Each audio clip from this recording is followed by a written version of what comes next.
Hello बच्चों, चलिए प्रश्न को पढ़ते हैं और समझते हैं। यदि सदिश ए बराबर 2 i cap plus 3 j cap plus 6 k cap और सदिश बी दिया है हमें 3 i cap minus 6 j cap plus दो k कैप, तब सिद्ध कीजिए कि ए सदिश क्रॉस बी सदिश है। और हमें पहला विकल्प, दूसरा विकल्प, तीसरा विकल्प और चौथा विकल्प हमें ए बी सी डी के रूप में दिए गए हैं और हमें सही विकल्प का यहाँ पर चुनाव करना है। प्रश्न को हल करने से पहले हम प्रश्न के लिए मुख्य अवधारणा लिख लेते हैं। तो प्रश्न के लिए मुख्य अवधारणा, जिसकी सहायता से हम इस प्रश्न को हल करेंगे। मुख्य अवधारणा में हम दो बातें लिखेंगे, दोनों ही बातें जानना आपके लिए जरूरी है।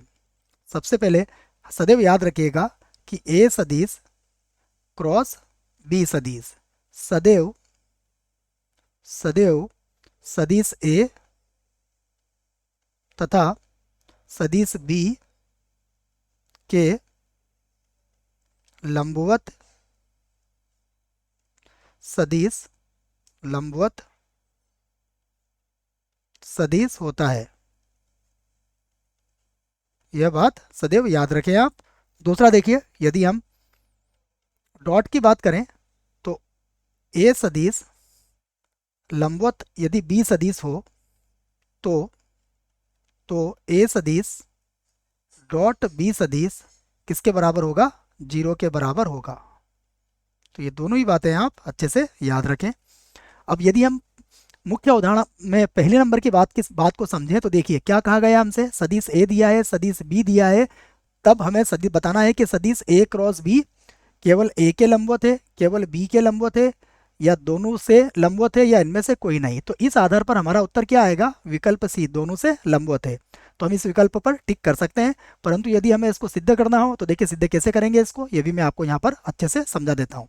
यदि केवल हमें इसको उत्तर देना हो तो उत्तर क्या आएगा हमारा? दोनों से लंबवत आएगा। आइए इसको सिद्ध भी करके हम देख लेते हैं। तो सबसे पहले हम सदिश ए की बात करेंगे। सदिश ए हमें दिया हुआ है 2 i कैप, उसके बाद है प्लस का 3 j कैप और फिर है 6 k कैप। उसके बाद सदिश बी दिया हुआ है, यह है 3 i कैप माइनस का 6 j कैप और प्लस का 2 k कैप। तो सर्वप्रथम हम क्या करेंगे, इसका ए क्रॉस बी निकालेंगे। ए सदिश क्रॉस बी सदिश, जिसे कहते हैं ए और बी का सदिश गुणन। इसको कैसे हल करते हैं ये हमें आना चाहिए। ये सारणिक के रूप में हम इसको हल करते हैं।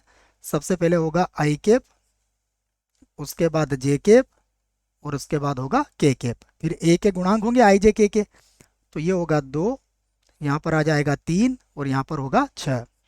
उसके बाद यहाँ लिखेंगे हम 3 माइनस का 6 और प्लस का 2। और अब हम इसको सारणिक को हल कर लेते हैं। तो मैं यहाँ से लिख देता हूँ, हमें क्या प्राप्त होगा? हमें प्राप्त होगा सदिश ए और क्रॉस सदिश बी। सबसे पहले हम i कैप लिखेंगे, इसकी सीध की पंक्ति और स्तंभ को हटा देंगे। तो देखो गुणा कीजिए आप, तो ये होगा 6 और ये हो जाएगा प्लस का 36। तो 6 प्लस 36 लिख देंगे यहाँ पर, तो ये आ जाएगा 6 और प्लस का हो जाएगा 36।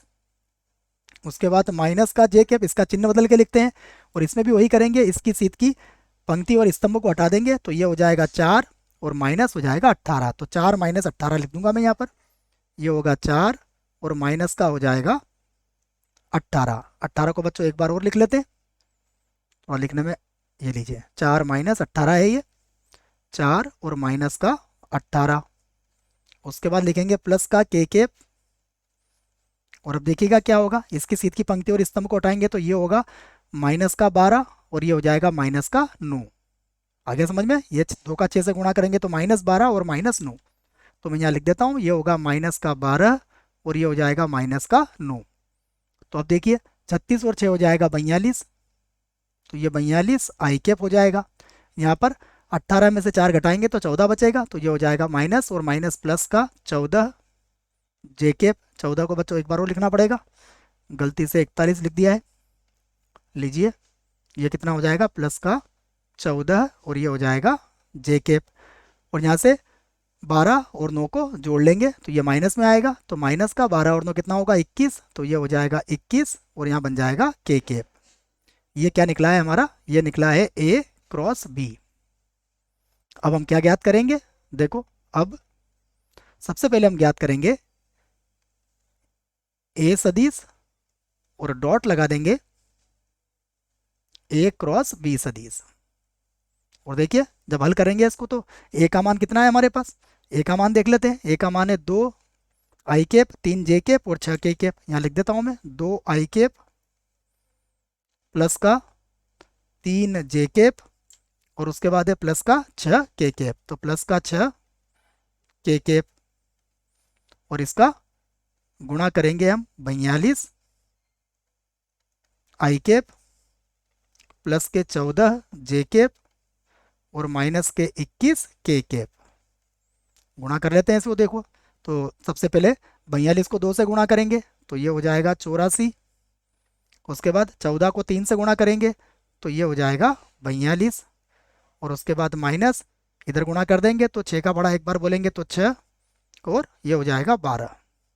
अब इन्हें जोड़ लीजिए आप, देखिए कितना आ जाएगा 0। तो आप यहाँ से क्या कहेंगे कि अतः जो सदिश ए है वह लंबवत है किसके, ए क्रॉस बी के। यह आपने इसको सिद्ध भी कर दिया है। अब पुनः अब क्या ज्ञात करेंगे आप, पुनः अब आप ज्ञात कर लीजिए बी सदिश और डॉट ए क्रॉस बी सदिश। इसका भी उत्तर कितना आना चाहिए, 0 ही आना चाहिए। मैं सदिश बी लिख देता हूँ। सदिश बी हमारे पास कितना है 3 - 6 और 2। तो यहाँ पर होगा 3 i कैप माइनस का 6 j कैप और कितना देखा था हमने प्लस का 2 k कैप। ये हो जाएगा प्लस का 2 k कैप और फिर डॉट लगाएंगे। यहाँ पर है 42 i कैप प्लस के 14 j कैप और माइनस का 21 है और यहाँ पर हो गया है k कैप। इन्हें भी अब हम गुणा कर लेते हैं। देखिए तो सबसे पहले 3 को 42 से गुणा कर लेंगे तो कितना होगा, ये होगा 126। उसके बाद 6 को 14 से गुणा कर लेते हैं तो ये माइनस का ये हो जाएगा, देखो 14 का बड़ा 6 बार बोलेंगे तो 84 आ जाएगा। तो यहाँ पर लिख दिया मैंने 84। उसके बाद 21 को 2 से गुणा कर लेते हैं तो ये कितना हो जाएगा, ये हो जाएगा 42। 2 4 और 2 ये 42 जोड़ेंगे तो कितना आएगा 126 - 126। यहाँ से कितना आ जाएगा 0। तो इस आधार पर आप क्या कहोगे कि अतः सदिश बी जो है वह लंबवत है किसके, सदिश ए क्रॉस बी के। तो यह मैंने सिद्ध भी कर दिया है। तो अब चलते हैं हमारे विकल्प की तरफ। तो हमारा विकल्प सी हमने पहले ही कहा था कि यह विकल्प सी जो है हमारा बिल्कुल सही विकल्प है। आशा करता हूँ आपको इस प्रश्न का उत्तर समझ में आया होगा। धन्यवाद।